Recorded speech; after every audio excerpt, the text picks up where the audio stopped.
Cek 1 2 halo. Daun salam daun keladi.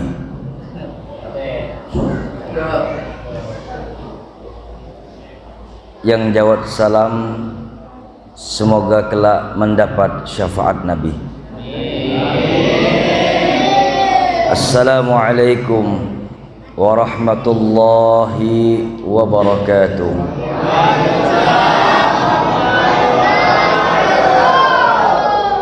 Alhamdulillah wassalatu wassalamu ala Rasulillah ibni Abdullah wa ala alihi wa sahbihi wa mawala wa la hawla wa la quwwata illa billah. Allahumma salli ala Sayyidina Muhammad. Allahumma salli ala Sayyidina Muhammad wa ala alihi wa sahbihi wa man tabi'ahum bihsan ila yaumiddin, amma ba'd. Wa qala ta'ala bismillahirrahmanirrahim, laqad kana lakum fi rasulillahi uswatun hasanah liman kana yarjullaha wal yawmal akhir wa dzakarallaha katsiran.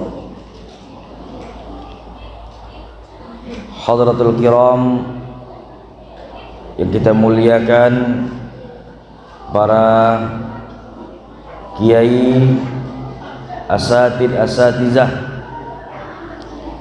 takmir masjid, Bapak Haji, Bu Hajjah, yang tak bisa saya sebutkan satu persatu karena saya pun baru ketemu mukanya sekarang. Semua Pak Haji saya pandang semua sini, cuma nak saya sebutkan namanya tak kenal kat saya. Tapi insya-Allah tidak mengurangi rasa hormat saya kepada seluruh yang ada di tempat ini.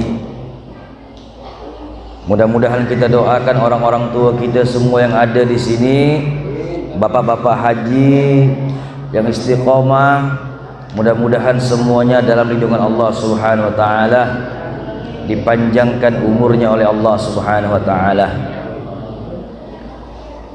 Kepada ibu-ibu yang insya-Allah mudah-mudahan apa yang telah diberikan untuk perayaan Maulid Nabi sallallahu alaihi wasallam semoga Allah ganti dengan kemuliaan dunia dan akhirat.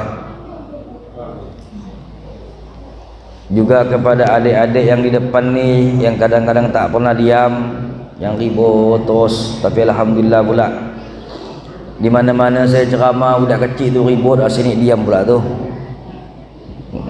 Lapar kali dia berlapar rasa. Allahumma salli ala Muhammad. Bapak RT juga yang mungkin ada di sini, Pak RT masih ada kan? Ya mudah-mudahan panjang umur lah, sehat walafiat. Alhamdulillah, segala puji syukur bagi Allah Jalal Jalaluh. Di siang ini suatu kemuliaan bagi saya bisa hadir di apa nama ni? Langit Baru. Ini kan baru ni kan. Dulunya gabung tu, sekarang dah pecah. Ya, dulu gabung ke dengan itu? Ini dulu padi, sekarang Padi Jaya. Oh, cantik ya. Nanti padi Mekar sana. Padi apa gitu. Ya alhamdulillah, luar biasa. Saya tadi waktu pas Mahalul Qiyam tadi itu baca Maulid tu, teringat kampung saya pula. Kan sama tu bacaan yang kampung saya tu. Asal saya kan Wajuk. Mana kan kerja Wajuk kan begini kan, yang sama ni. Ya Nabi, sama tu saya. Jadi saya ingat macam di kampung, kalau saya pejam bahasa saya di kampung saya, celik bukan lagi, pejam kampung saya lagi. Allahumma salli ala Muhammad. Alhamdulillah, kita sama-sama berkumpul di tempat yang penuh berkah ini, di masjid yang penuh mulia ini, semua dalam satu cinta kepada Nabi sallallahu alaihi wasallam, yang mana kegiatan ini diadakan tujuannya adalah pertama agar kita didengarkan kembali tentang cinta kepada Nabi sallallahu alaihi wasallam. Bahasanya, kalaulah tak kenal maka tak sayang, kalau tak sayang maka tak cinta. Maka ulama-ulama kita mengadakan merayakan maulid ini bukan tanpa sebab. Artinya di zaman Nabi katanya tidak ada merayakan maulid, apa pula maulid tu artinya waktu lahir. Maulud artinya bayi yang lahir. Kalau kita mengatakan tak ada maulid di zaman Nabi, berarti kita murtad, keluar dari Islam. Secara bahasa maulid itu artinya hari kelahiran Apa hukum Nabi lahir?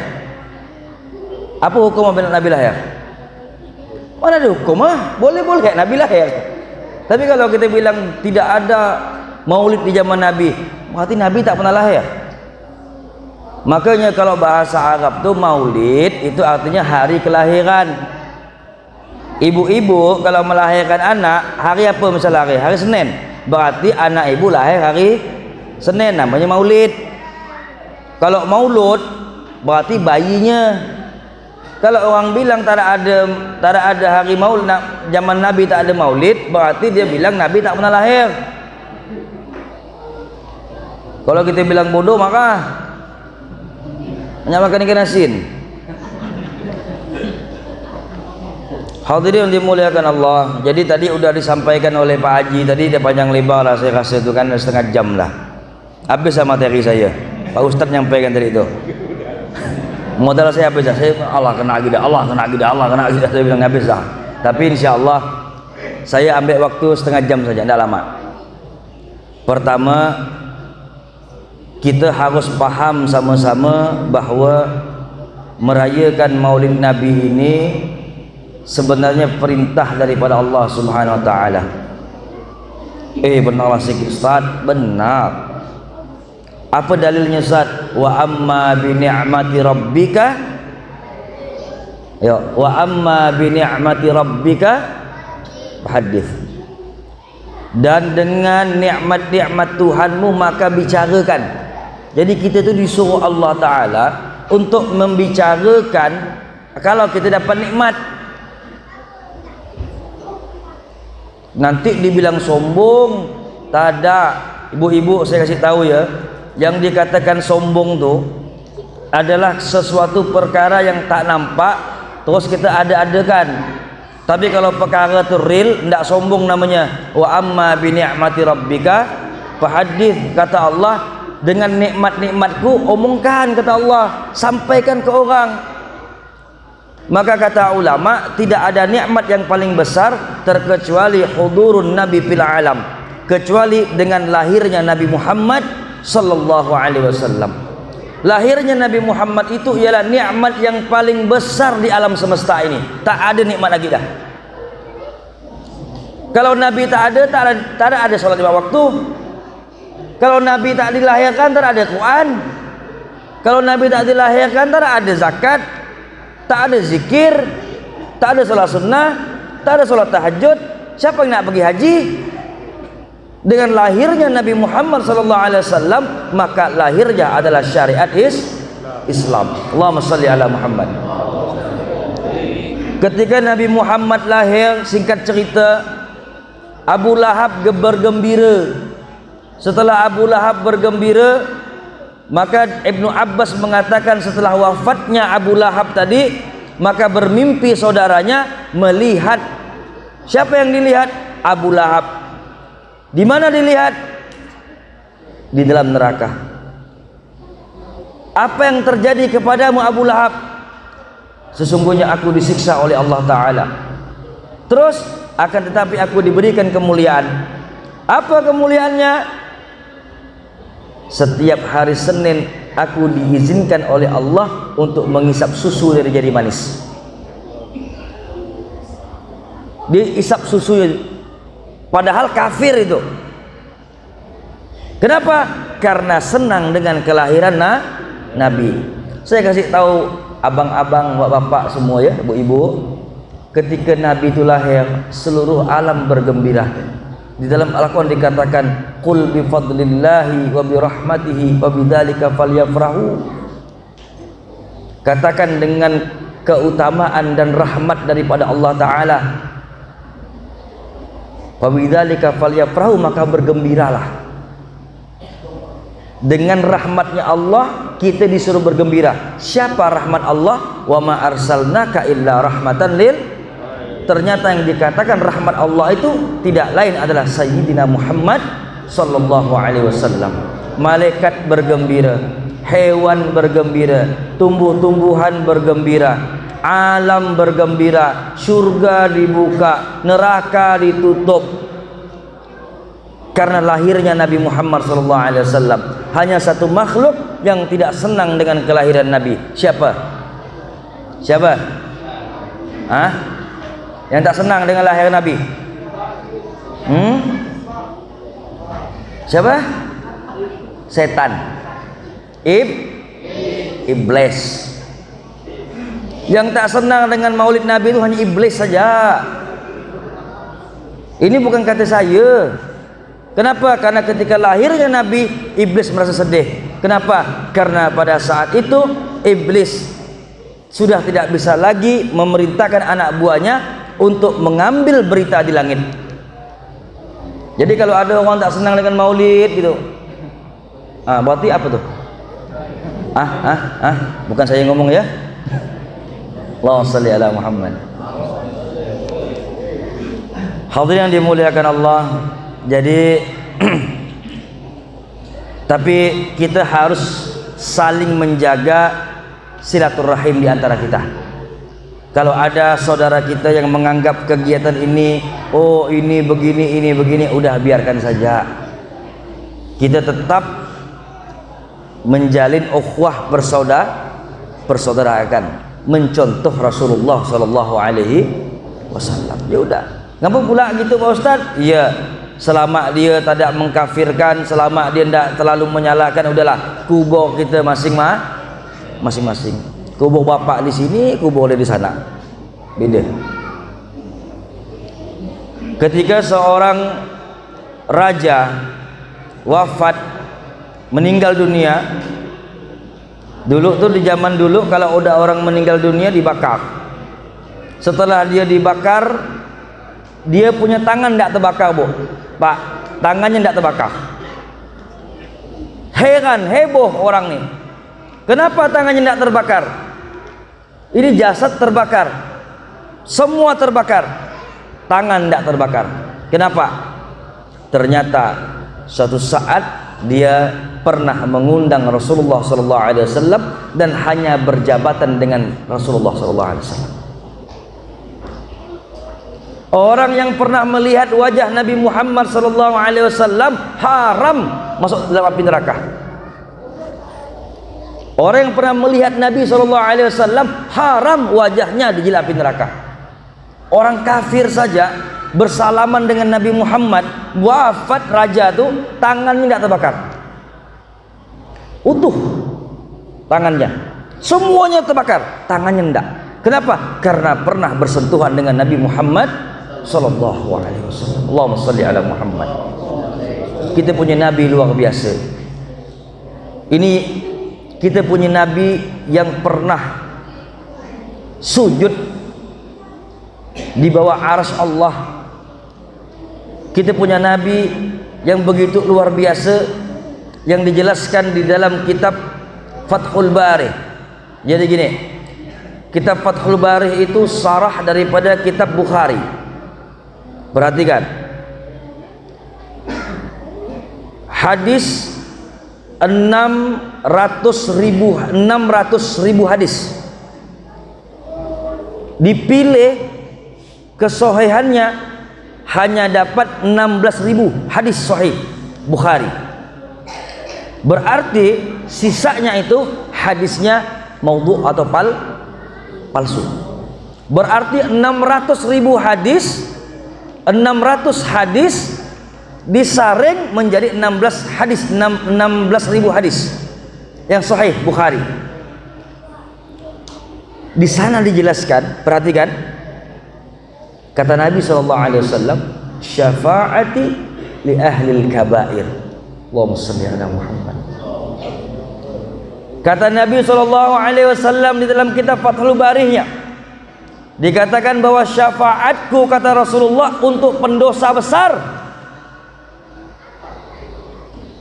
Syafaatku, kata Rasulullah, untuk pendosa besar. Syafaati li ahlil kabair, syafaatku untuk pendosa besar. Siapa? Mereka-mereka daripada kalangan umatku yang dulunya pernah berbuat dosa, tetapi di dalam hatinya ada iman dan pernah mengucapkan la ilaha illallah. Singkat cerita, Rasulullah memberikan syafaat kepada umat-umatnya. Rasulullah tu ketika di akhir hayatnya, ketika nanti di padang mahsyar, memberikan disebut dengan syafaatul uzmah. Rasulullah sujud, kemudian kata Allah, wahai kekasihku ya Muhammad, angkat kepalamu. Kata Rasulullah, ya Allah, aku tidak akan angkat kepalaku sebelum kau masukkan umatku ke dalam surga. Maka Rasulullah mengatakan, masukkan mereka ke dalam surga. Jadi salah satu syafaat Nabi itu mengeluarkan orang yang ada di dalam neraka daripada kalangan umat Nabi SAW. Masuk Rasulullah ke dalam surga tadi, keluar lagi, masuk ke dalam neraka, dia bawa umat tuh keluar. Ternyata apa kata Jibril? Ya Rasulullah, di dalam masih banyak. Keluar, masuk lagi Rasulullah ke dalam neraka. Heran ahli neraka. Kenapa heran? Karena pada saat itu neraka menjadi dingin. Kenapa neraka menjadi dingin? Kenapa? Karena neraka itu bagiannya adalah daripada nur Rasulullah SAW. Kalau kita ada sentang, kemudian dihadapkan ke matahari, menang sentang mana? Menang cahaya mana? Menang cahaya matahari. Demikianlah Rasulullah SAW. Ketika Rasulullah masuk ke dalam neraka, maka neraka padam apinya. Kenapa? Tidak mampu menanggung daripada nur yang ada di dalam diri Nabi Muhammad SAW. Dikeluarkan lagi separuh daripada umat Nabi tadi. Apa kata Jibril? Ya Rasulullah, dalam masih banyak. Masuk lagi Nabi SAW. Terakhir apa?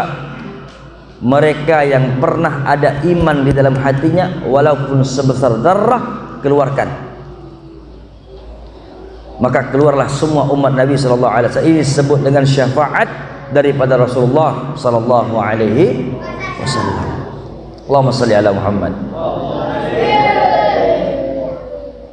Kemudian terakhir ini bosnya panjang, nampak-nampak ya terakhir.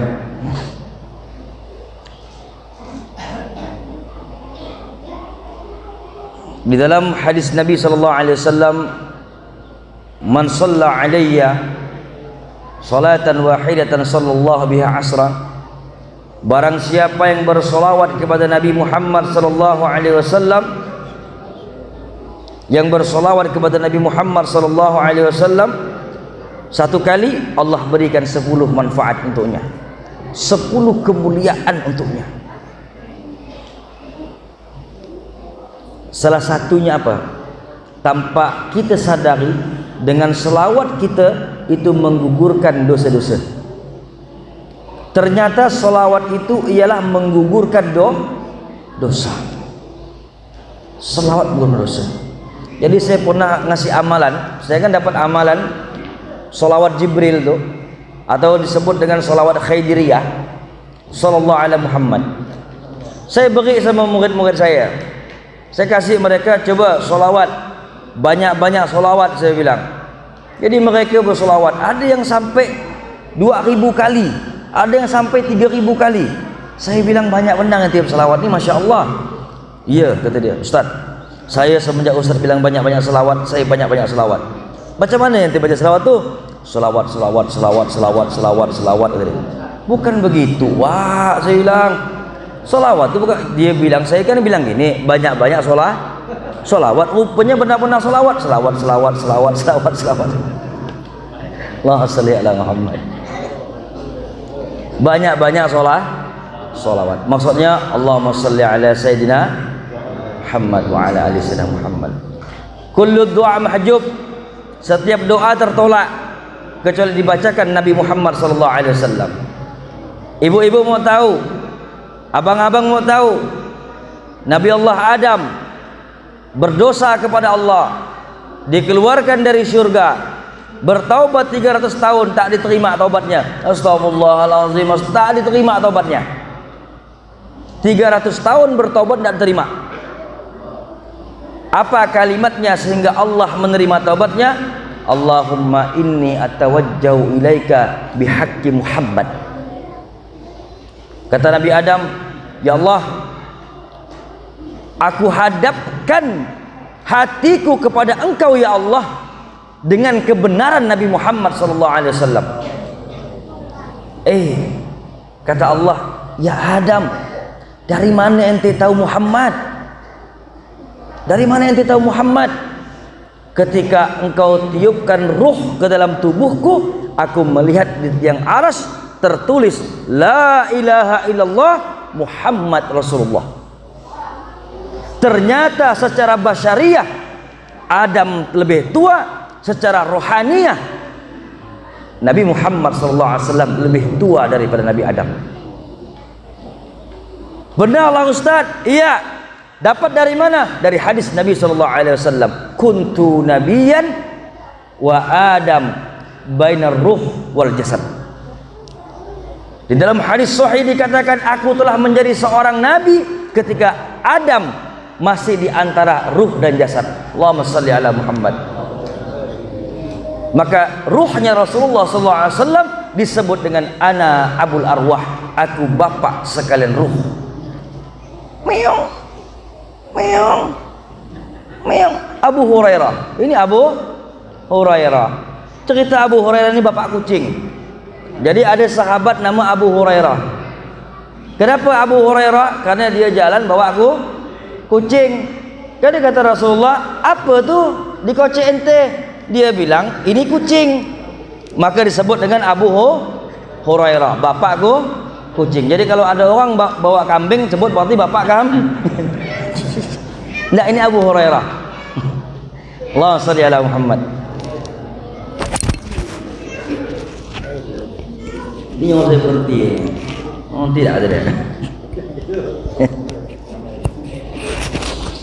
Hadirin dimuliakan Allah Subhanahu wa taala, udah mau jam setengah 11. Jadi tadi ada saya dengar Pak Haji menyampaikan tentang masalah kalau potong kuku sunnah Nabi, kalau potong kuku itu hari Senin, kemudian hari Kamis, kemudian hari Jumat.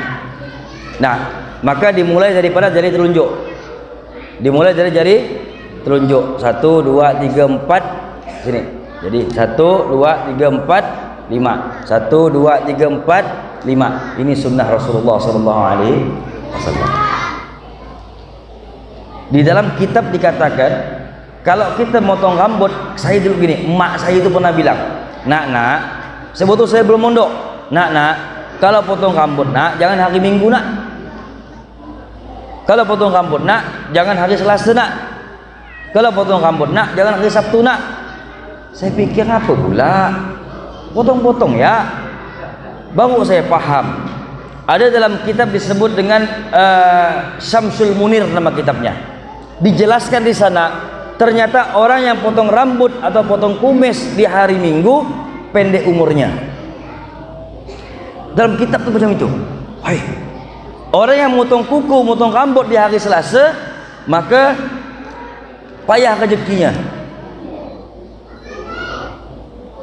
Ternyata macam itu. Ternyata ulama kita dulu tuh buat tuh bukan sembarang-sembarang. Ibu-ibu pernah dengar tak? Tak boleh namakan berkaca pakai kaca pecah. Pernah dengar tak? Tidak pernah bu. Emak saya ini Bugis, maka banyak benar adatnya. Terus dia bilang lagi, tak boleh nak ya, kata dia bersisir, pakai sisir yang sombeng. Dalam kitab tu bu, Orang tua dulu tuh bilang adat ya, padahal dalam kitab ada tuh. Buka kitab Syamsul Munir, dijelaskan di sana. Jangan mandi kalau ada orang makan. Kita kira itu adat Buddha, ternyata memang ulama make. Jangan makan depan pintu. Apa pula? Payah orang lewat. Payah orang lewat. Ada lagi. Ini baji, ini boleh baji pakai. Ini baji pakai ya. Saya ijazahkanlah semua ni. Tapi saya dapat cerita gak? Dapat gak saya cerita ni? Tak tahu lah benar atau tak. Cuma kalau kita kira pas pakai ya. Jadi ada saya pernah ketemu orang, dia bilang begini. Kalau kau nak pergi kerja, kata dia. Kau nak pergi keluar kerja. Ini mudah-mudahan abang-abang dapat semua ni ya. Kalau nak pergi kerja, kau tengok isteri tu, kata dia, tidurnya arah ke mana. Kalau isteri tu ngadap ke kiri, kata dia, kau keluar sebelah sana, kata dia.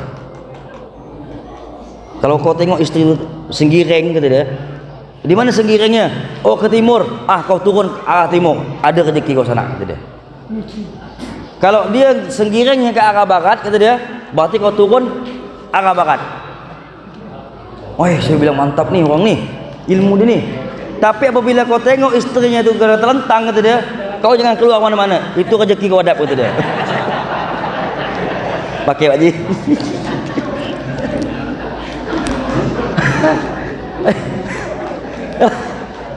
Allahumma salli ala Muhammad. Dah, rupa ilmu tu terkena kat saya rupa. Meramput kat awak ni, saya bilang ni. Saya kira serius. Benar lah, tapi ya, benar lah. Iyalah, kalau dah terlentang itu rezeki, jangan pelpel mata dah. Jangan mana-mana lagi. Allahumma salli ala Muhammad. Hadirin yang dimuliakan Allah Subhanahu wa taala.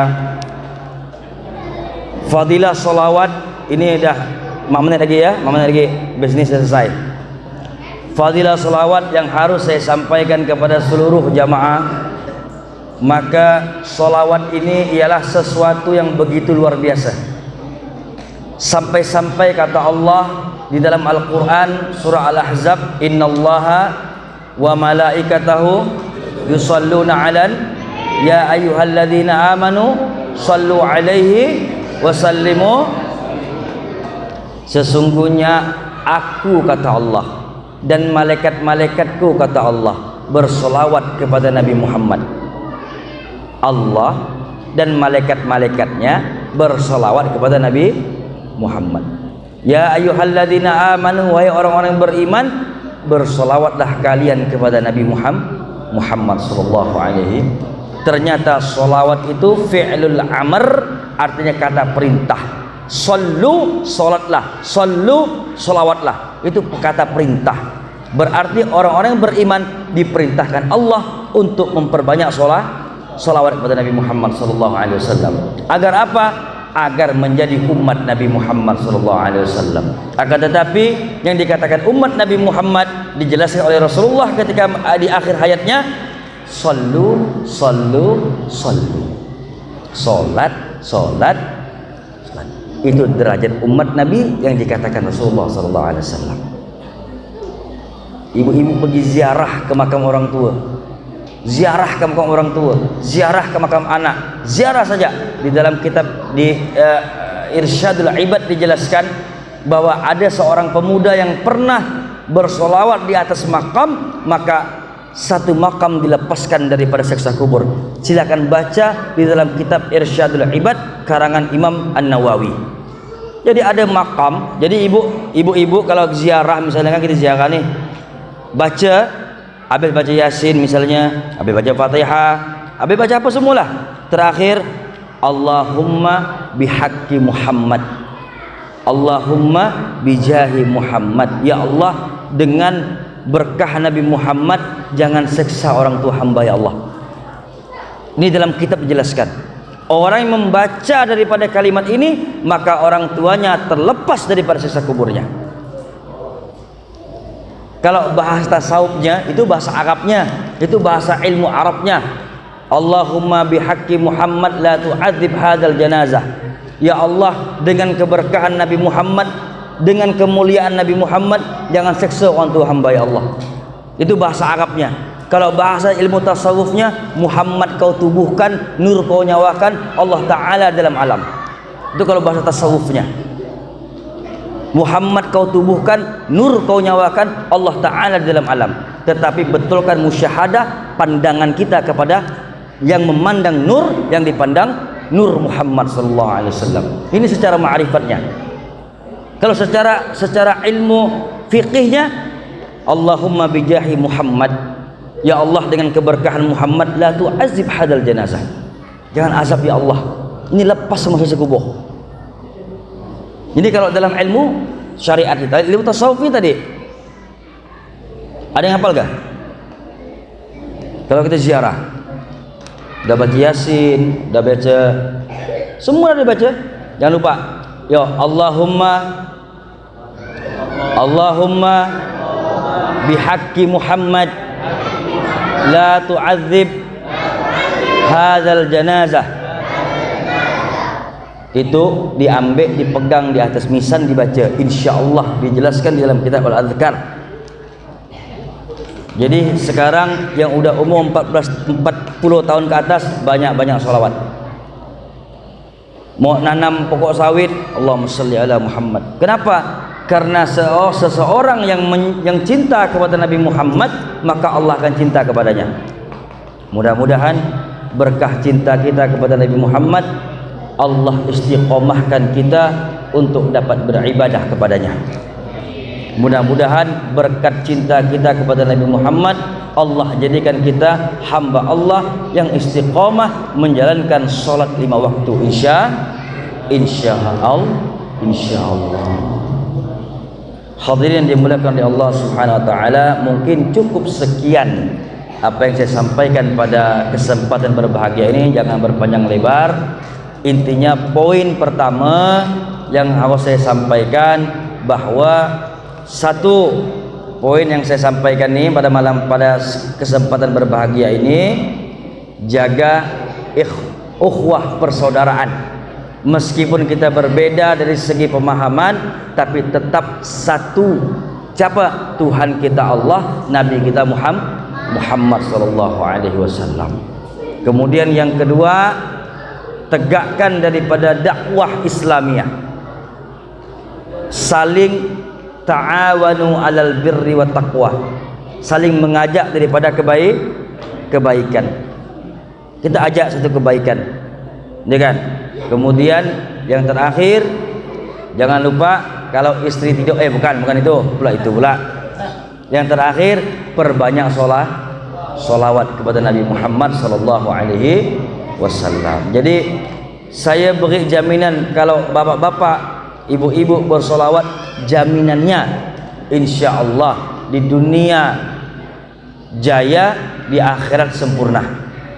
Istilahnya ilmu jaya sempurna. Di dunia kita jaya, di akhirat kita sempurna. Tidak ada lain kecuali solawat kepada Nabi Muhammad sallallahu alaihi wasallam. Ya khair, mungkin cukup sekian yang saya sampaikan di kesempatan berbahagia ini. Mudah-mudahan kita semua diberkati oleh Allah Subhanahu wa taala.